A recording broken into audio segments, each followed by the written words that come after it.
రాష్ట్రపతి మహిళ చూడటానికి ఎలాగే నల్లని దానిలాగా ఉంటుంది, కానీ దేశానికే రాష్ట్రపతిగా దేవుడు కూర్చోబెట్టాడు.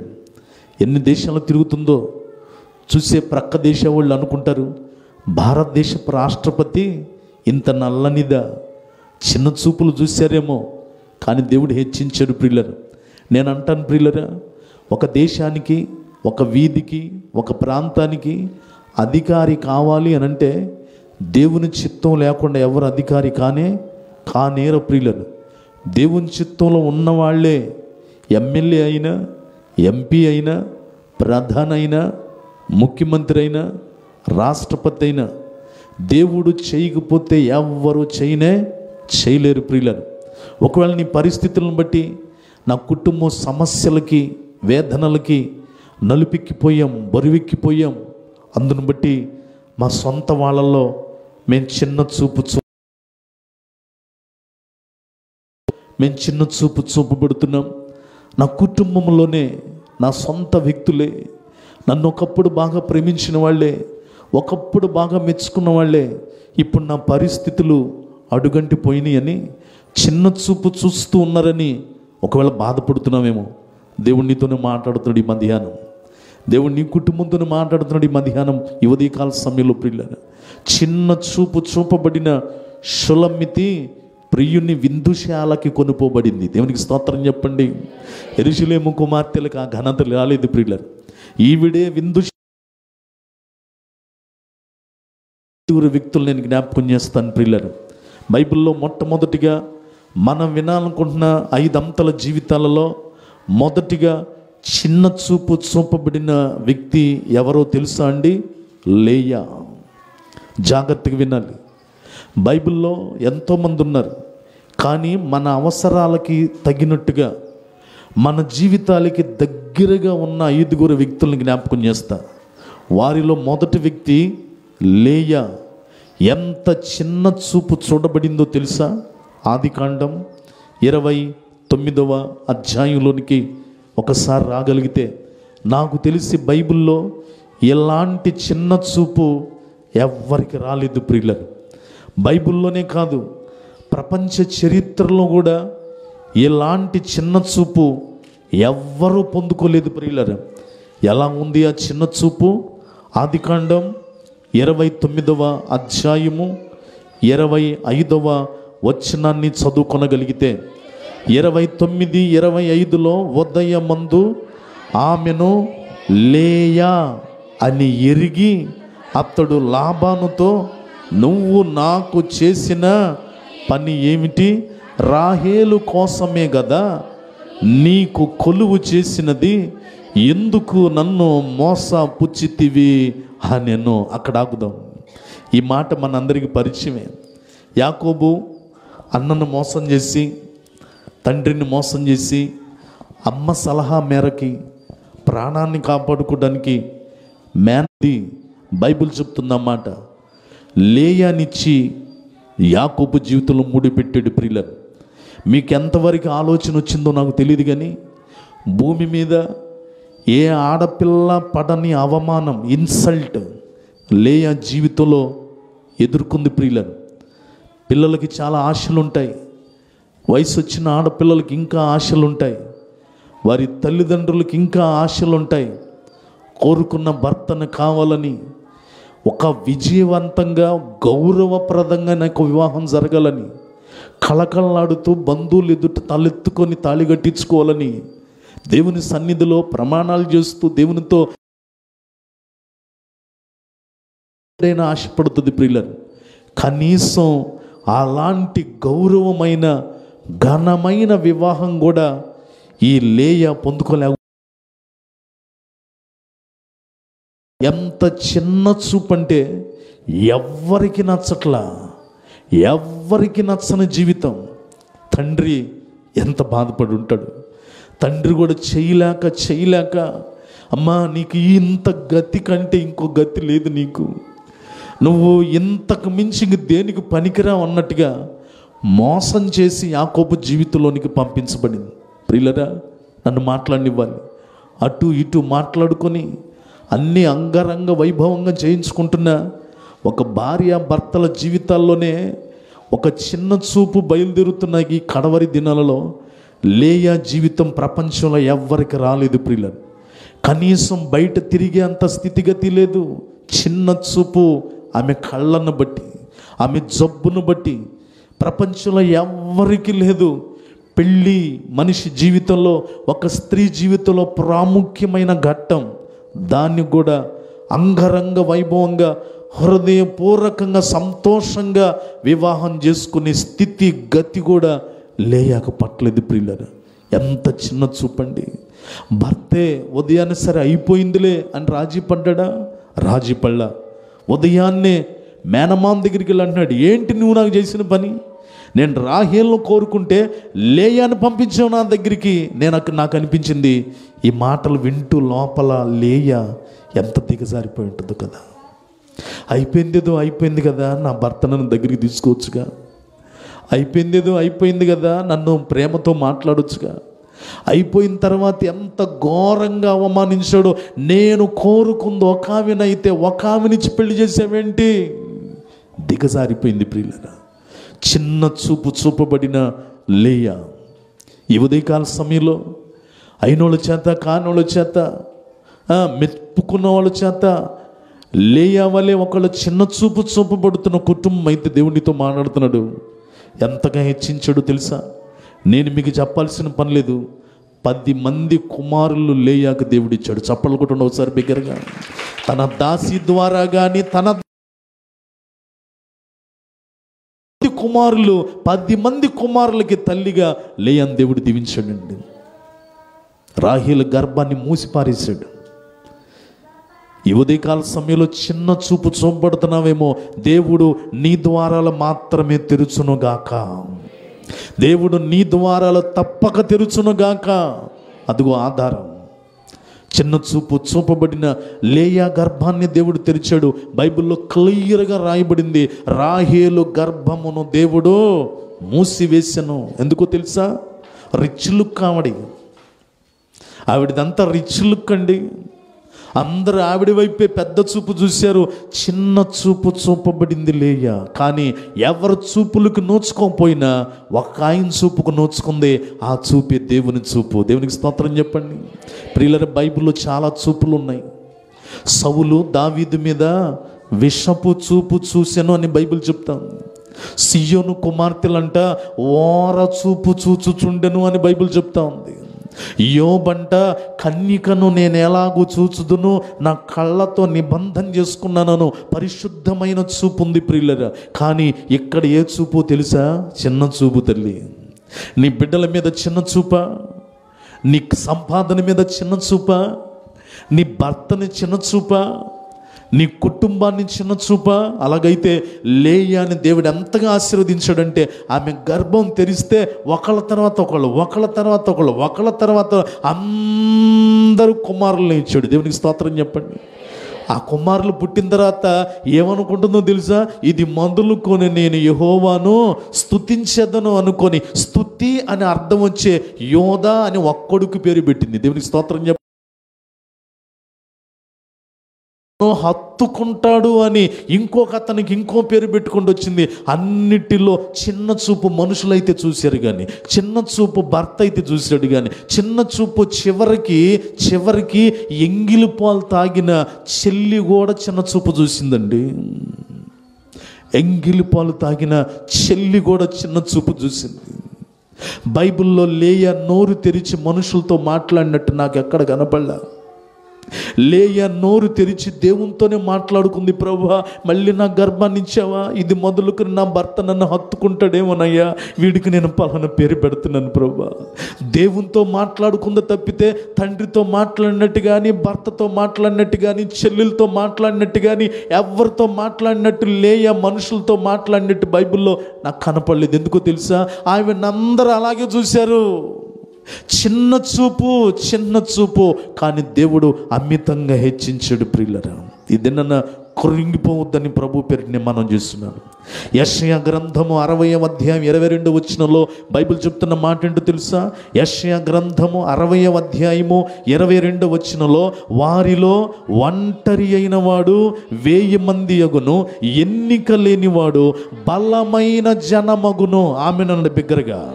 ఏ జనం అవుతారంట? బలమైన జనం. ఎన్నిక లేదా? చిన్న చూప? బలమైన జనం అవుతావు నువ్వే. బలమైన జనం. ఎన్నిక లేనివాడు బలమైన జనం అన్నదిగో లేయ అలాగైందండి, బలమైన జనం. ఇశ్రాయేల్లో గోత్రాలు నిలబడ్డాయి అంటే ఈ రోజున ఇజ్రాయేలీలు అనే పేరు వచ్చిందనంటే 10 మంది పేర్లు ఈ లేయ ద్వారా వచ్చినవే. బలమైన జనం అయిపోయింది. మీకు సంగతి చెప్తా వినండి. ఈ రోజున టెక్నాలజీ సాఫ్ట్వేర్ అంతా కనిపెట్టింది లేయ సంతానమే. ఈ రోజున ప్రపంచంలో టెక్నాలజీ కనిపెట్టిందంతా లేయ సంతానమే. ఎలాగంటారా? మీరేదన్నా తీసుకోండి, ఇజ్రాయేలీల ద్వారానే ప్రపంచంలో అద్భుతాలు సృష్టించబడ్డాయి. దేవునికి స్తోత్రం. ఆ ఇజ్రాయేలీల యొక్క గోత్రాలకి మూల పురుషులు 10 మంది, 2 మాత్రం రాహేలు ద్వారా వచ్చారు, యోసేపు, బెన్యామిన్. ఇది నన్ను చిన్న చూపు చూపబడుతున్న నీ సంతానమే బలమైన జనమగునుగాక. దేవుణ్ణి నమ్మితే ఆయన అన్యాయం చేసే దేవుడు కదండి.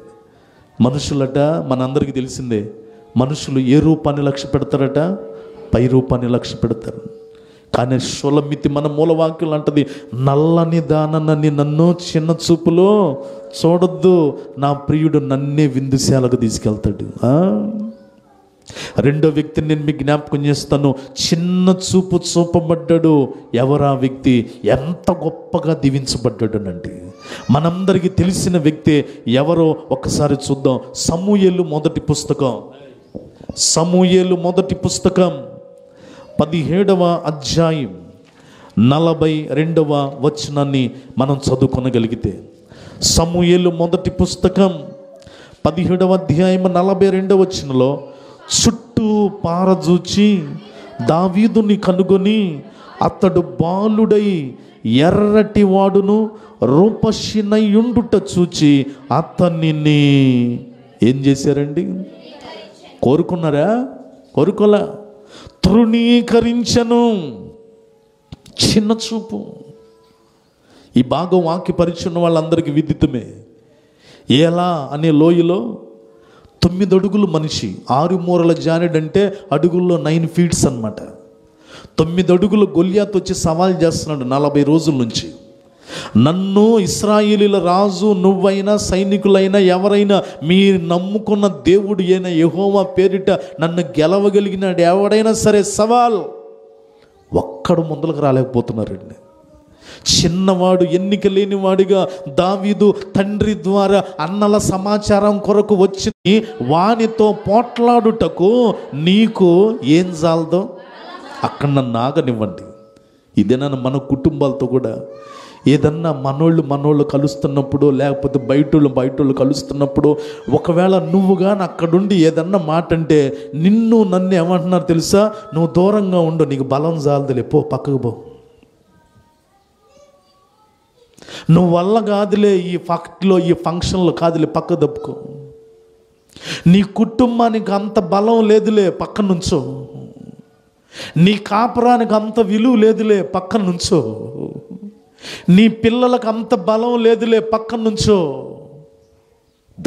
చూడొద్దన్నట్టుగా అదే అర్థం వచ్చేటట్టుగా సౌలుతో దావీదు ఏమన్నాడు తెలుసా? రాజా, నన్ను అలాగ అనబాకు, నన్ను బాలుడిని అనబాకు, వీడితో నేను యుద్ధం చేయడానికి నా బలం చాలదనబాకు, నన్ను చిన్న చూపు చూడబాకు, నా పరిస్థితి ఏంటో తెలుసా? అందుకు దావీదు సౌలుతో ఇట్లా, నేను మీ దాసుడనైన నేను నా తండ్రి యొక్క గొర్రెలను కాయుచుండగా సింహమును ఎలుగుబంటి వచ్చి మందలో నుండి ఒక గొర్రె పిల్లను ఎత్తుకుని పోచుండగా నేను దానిని తరిమి చంపి దాని నోట నుండి ఆ గొర్రెను విడిపించేది. దేవునికి స్తోత్రం చెప్పండి బిగ్గరగా. చిన్న చూపు చూస్తూ ఉన్న ప్రతి వ్యక్తితో నువ్వు వాదనకి దిగాల్సిన పనిలేదు, కానీ దేవునితో చెప్పమ్మా, అయ్యా చిన్న చూపు చూశాడు సౌలు, చిన్న చూపు చూడొద్దు రాజా, బలం లేనున్నైనా దేవుడు నా చేత సింహాన్ని చీల్చాడు, వీడొక లెక్క. అంతేకాదు, ఇలాగా ఎలా లోయలోకి ఎలాగా వెళ్ళాడు, సౌలు దిక్కులేక ఎవరో ఒకళ్ళు అన్నట్టు పంపించాడేమో. కానీ మైదానంలోకి వెళ్ళిన దావీదునట ఫిలిష్తీయుడు చూసి ఏమన్నాడో తెలుసా? మనం ఇందాక చదువుకున్న 17:42 చుట్టూ పార చూసి దావీదుని తృణీకరించాడంట. కానీ అదే తృణీకరించబడ్డ దావీదు చేసిన పనేంటో మనందరికీ తెలుసండి. ఒడిశల్లో ఎన్ని రాళ్ళు పెట్టారండి? ఒక్క రాయి. నాకు అక్కడ కూడా ఒక మాట అనిపించింది, ఆ 5 రాళ్ళు కూడా ఎక్కడ ఏరుకున్నాడో తెలుసా? పనికి రాకుండా పడివేయబడ్డాయి. ఆ 5 రాళ్ళు కూడా చిన్న చూపు చూపబడ్డాయి. ఎవ్వరు తీసుకోలా. చిన్న చూపు చూడబడుతున్న దావీదే చిన్న చూపు చూపబడుతున్న రాళ్లను పట్టుకున్నాడు. రాయిలాగా నాకు చిన్న చూపు, నేను ఎందుకు పనికిరా అనుకున్నావా? దావీదు లాంటి యోధుడు చేతిలోనికి వెళ్ళుదువుగాక. ఎర్ర సముద్రం దగ్గర గడగడలాడుతూ అలాగే భయపడుతూ ఉన్న మోషేతో దేవుడు ఏమన్నాడు తెలుసా? ఎవరిని ఉపయోగించుకుంటాడంటే దేవుడు అన్నాడు మోషేతో, ఆ కర్ర అక్కడ మిద్యాను అరణ్యంలో ఏరుకొని వచ్చాడండి. కర్రని చిన్న చూపు చూపిన వాళ్ళు చాలామంది లేకపోవచ్చేమో, కానీ ఆ చిన్న చూపు చూపబడిన కర్రే ఏ సముద్రాన్ని పాయలు చేసింది? ఎండిపోయిందా నీ జీవితం కూడా? నువ్వే సముద్రం లాంటి శ్రమలను పాయలు చేయుదువుగాక. నున్నటి రాళ్ళు, నిషేధించబడిన రాళ్ళు, చిన్న చూపు చూపబడిన రాళ్ళు, చిన్న చూపు చూపబడిన వ్యక్తి చేతిలోకి వచ్చాయి. కానీ అదే దావీదు చేతి ద్వారా, ఆ రాయి ద్వారా 9 అడుగుల మనిషి తృణీకరించాడు.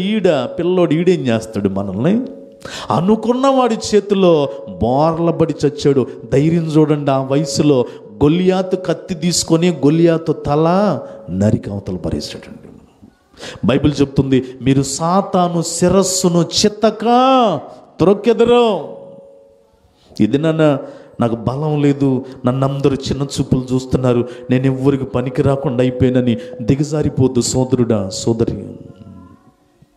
ఎట్టి పరిస్థితుల్లో బలం చాలదు అనుకోవద్దు.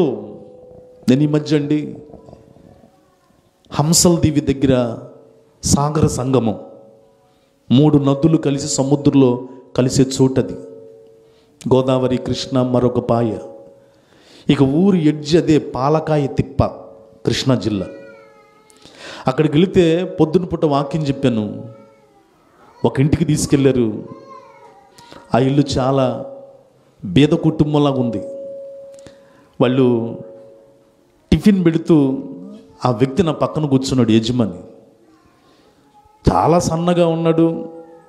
వాస్తవానికి చూడటానికి ఏంటన్న చిన్న చూపు అన్నట్టుగానే ఉన్నాడు.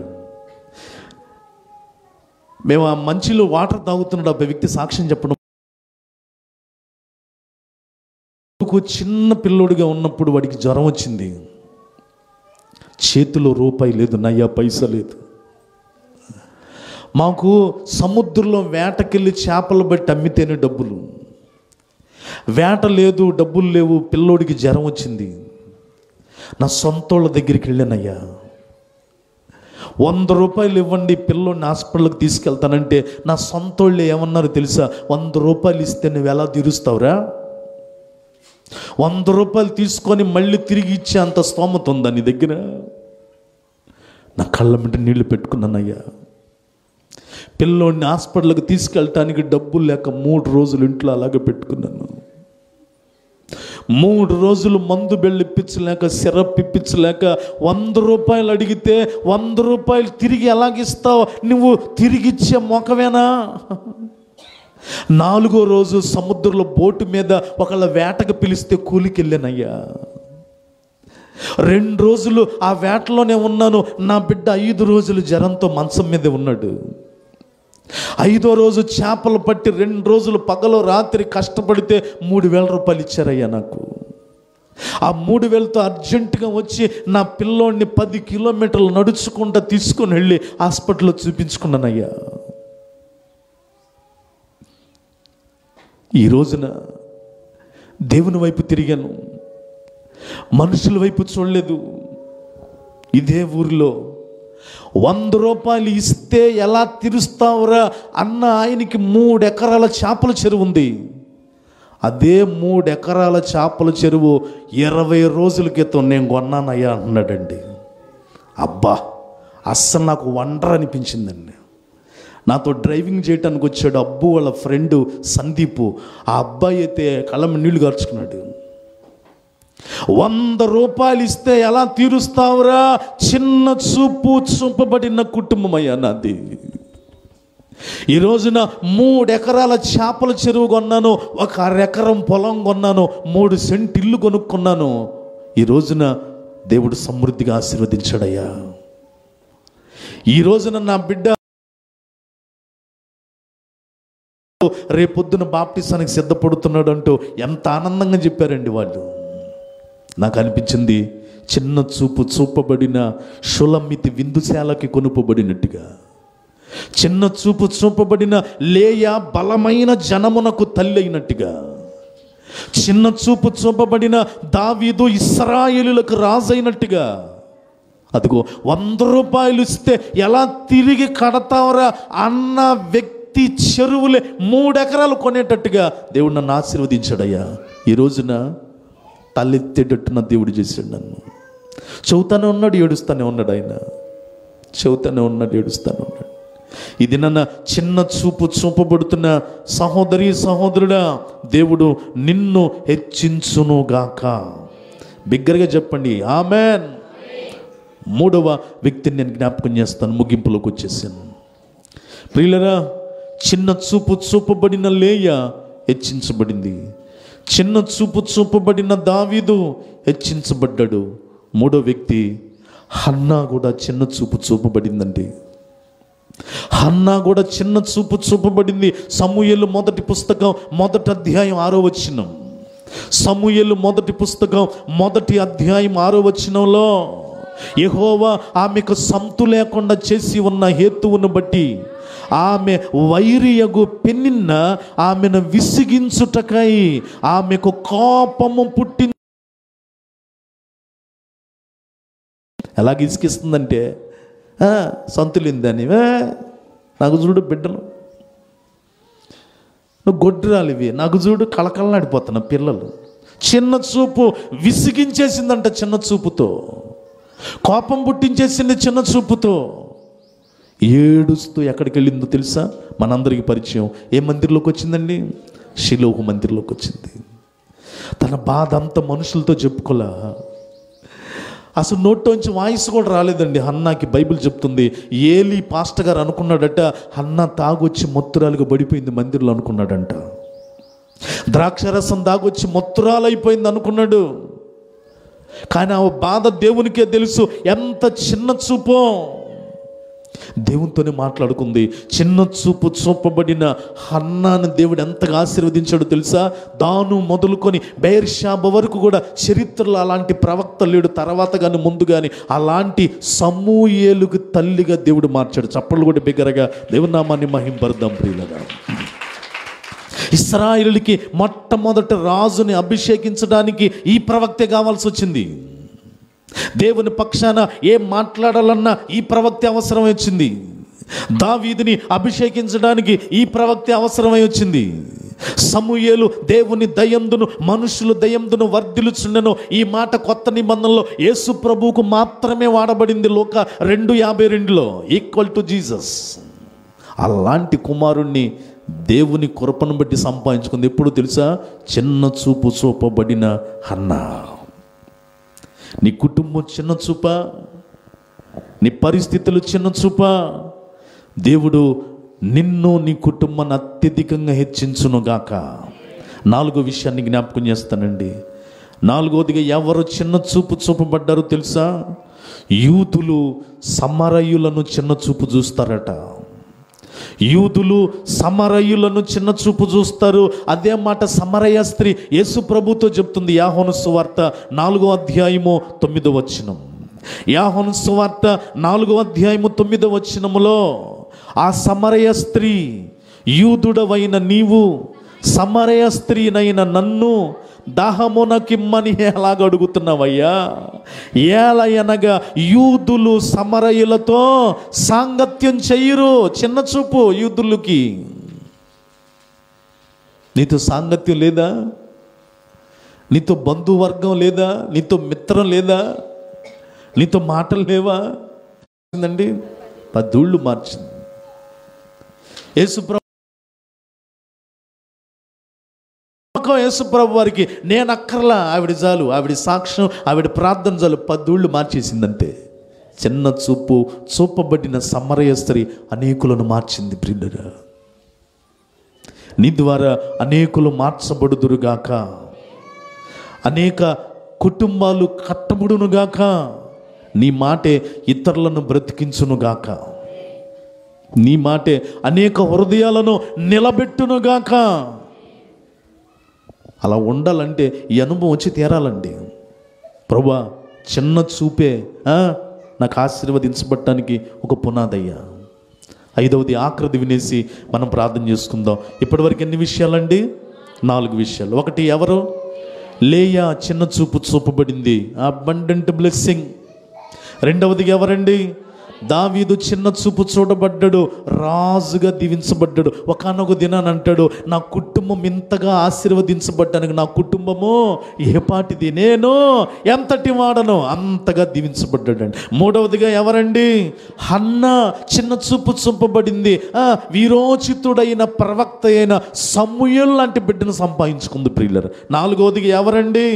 సమరయ స్త్రీ చిన్న చూపు చూపబడింది, కానీ 10 పట్టణాలకి యేసు ప్రభు వెళ్లకుండానే 10 ఊళ్ళు మార్చేసింది. 5వది ఆఖరిది, విధవరాండ్రని చిన్న చూపు చూస్తున్నారండి ఈ దినాల్లో. నేను చెప్పడంలా బైబిల్ చెప్తున్న మాట. అపోస్తుల కార్యములు 6వ అధ్యాయం 1వ వచనంలో, అపోస్తుల కార్యములు 6వ అధ్యాయం 1వ వచనాన్ని అందరూ తెరవండి. అపోస్తుల కార్యములు 6:1, ఆ దినములలో శిష్యుల సంఖ్య విస్తరించినప్పుడు అనుదిన పరిచర్యలలో తమలోని విధవరాండ్రను ఏ చూపు తల్లి? చిన్న చూపు చూచిరని హెబ్రీల మీద గ్రీకు భాష మాట్లాడు యూదులు సనగా సాగిరి. 5వది ఆఖరిది, విధవరాండ్ర మీద చిన్న. ఆశ్చర్యం అండి, దేవుని మాటలు ఎంత గొప్పవండి. అందుకే దేవుడు ఏమన్నాడు తెలుసా? విధవరాండ్ర పట్లే నేను ఏం చేస్తాను? వ్యాజ్యం. కొట్టు, చప్పట్లు కొట్టు, మరి చప్పట్లు కొట్టాలి, చప్పట్లు కొట్టాలి. ఎందుకు ప్రభువా విధవరాండ్ర పట్ల వ్యాజ్యం ఆడుతున్నావు? ఎందుకు వాళ్ళ పక్కన వ్యాజ్యం ఆడుతున్నావు? యవ్వనస్తులు అంతమంది ఉంటే, జీవితం ఎంతో ఉన్న ముక్కు పచ్చలారని పిల్లలుంటే, నీ సేవ చేసే సేవకులుంటే, వీళ్ళందరినీ వదిలిపెట్టి విధవరాండ్ర పట్లే ఎందుకు వ్యాజ్యం ఆడుతున్నావంటే, అదుగో వాళ్ళే చిన్న చూపు చూపబడుతున్నారు. అబ్బాయి, చిన్న చూపు చూపబడే వాళ్ళ పక్షంగా నేను నిలబడతా. చిన్న చూపు చూపబడుతున్న విధవరాండ్ర పక్షాన నేను వ్యాజ్యం ఆడతా. కనుక చిన్న చూపు చూపబడుతున్నావేమో, డోంట్ బి అఫ్రైడ్ తల్లి, డోంట్ బి అఫ్రైడ్. మేము నిన్న కాకుండా 2 రోజుల క్రితం మార్టూరు పక్కన గన్నవరం అని ఒక ఊరుందండి. మార్టూరు పక్కన గన్నవరం అని ఒక ఊరుంది. ఆ ఊరు పగలు రాత్రి వాక్యం చెప్పడానికి, ఒక రాత్రి వాక్యం చెప్పి రాత్రి అక్కడ పడుకొని మళ్ళీ పొద్దుటే వాక్యం చెప్పాలి. ఆ రాత్రి ఒక ఇంట్లో మాకు బస్సు ఏర్పాటు చేశారు. ఆ బస్సు ఏర్పాటు చేస్తే అందరూ ఉన్నారనుకున్నాం, కానీ ఆ ఇంట్లో ఒక అబ్బు వాళ్ళ ఫ్రెండ్, ఆ ముసలావిడే తెల్లారగట్టు జూమ్ మీటింగ్ వేస్తే మాతో పాటు లేచి ప్రార్థన చేస్తుంది. భయం వేసింది, అయ్యా నా కొరకు ప్రార్థించమని అడగడానికి. ఇప్పుడు జయ్యయ్యా నా కోసం అంటుంది. దేవుడు ఎంతగా ఆశీర్వదించాడు తెలుసా? నీ జీవితం ఎలాగ అయిపోయింది, కొడుకు చనిపోయాడు, పుట్టిన పిల్లోడు గుడ్డోడు అయిపోయాడు అని అంటే, ఆ గుడ్డబ్బాయికి బ్యాంకు అసిస్టెంట్ మేనేజర్ అట. ఏది కొద్ది ఉండదు. పొద్దున్న ఒక మనవాడు వస్తాడయ్యా, నాకు టిఫిన్ తీసుకొచ్చి పెడతాడు, వాడే మధ్యాహ్నం వస్తాడు, భోజనం తీసుకొచ్చి పెడతాడు, రాత్రి వచ్చి పలకరిస్తాడు, తలుపులు వేసుకొని పడుకుంటానయ్యా. ఇక మనకు అందరూ ఉండి భయం. మనకి చిన్న చూపు చూపబడిన ఇక్కడ అంటున్నాడు, యూదుల రాజా దిగిరా. ఎంత చిన్న చూపండి. చిన్న చూపు చూపబడిన యేసు ద్వారే ఈ రోజున ప్రపంచానికి రక్షణ. చప్పట్లు కొట్టి బిగ్గరగా దేవుని నామాన్ని మహింపరుద్దాం. చిన్న చూపు చూపబడిన యేసు మరణపు ముళ్ళును విరిచి లేచి పునరుద్ధానుడై తిరిగి లేచాడు. ఈ దినం ప్రపంచం అంతా ఆ చిన్న చూపు చూపబడిన మహారాజైన యేసు వైపే చూస్తా ఉంది. దేవునికి మహిమ కలుగును గాక. కనుక నీ జీవితంలో, నా జీవితంలో చిన్న చూపు చూపడతాను కృంగిపోబాకు దయచేసి. దిగజారిపోవద్దు, అస్సలు దిగజారిపోవద్దు. ఇది నా ప్రియుడు నన్నే విందుశాలకు తీసుకుని వెళ్తాడు. ఇది నన్ను అలాంటి పరమ విందు, అస్సలైన విందు పరలోకంలో ఉంది. ఆ పరలోకంలో నేను మరలా అక్కడ నేను మీతో పాల్గొనే వరకు ఇక నేను చేయను, కానీ నన్ను జ్ఞాపకం చేసుకోవడానికి మీరు ఎప్పుడూ చేయండి అన్నారు. ఆ విందే బల్ల. ఇష్టపడదాం, మనల్ని మనం సిద్ధపరచుకుందాం. అట్టి కృప దేవుడు మనకి దయచేయను. చేద్దాం, తల్లోంచండి, ప్రార్థన చేద్దాం. మీ ఆరోగ్య పరిస్థితిని బట్టి మోకాళ్ళు వంచగలిగిన వారు మోకాళ్ళు వంచండి. మోకాళ్ళు వంగలేని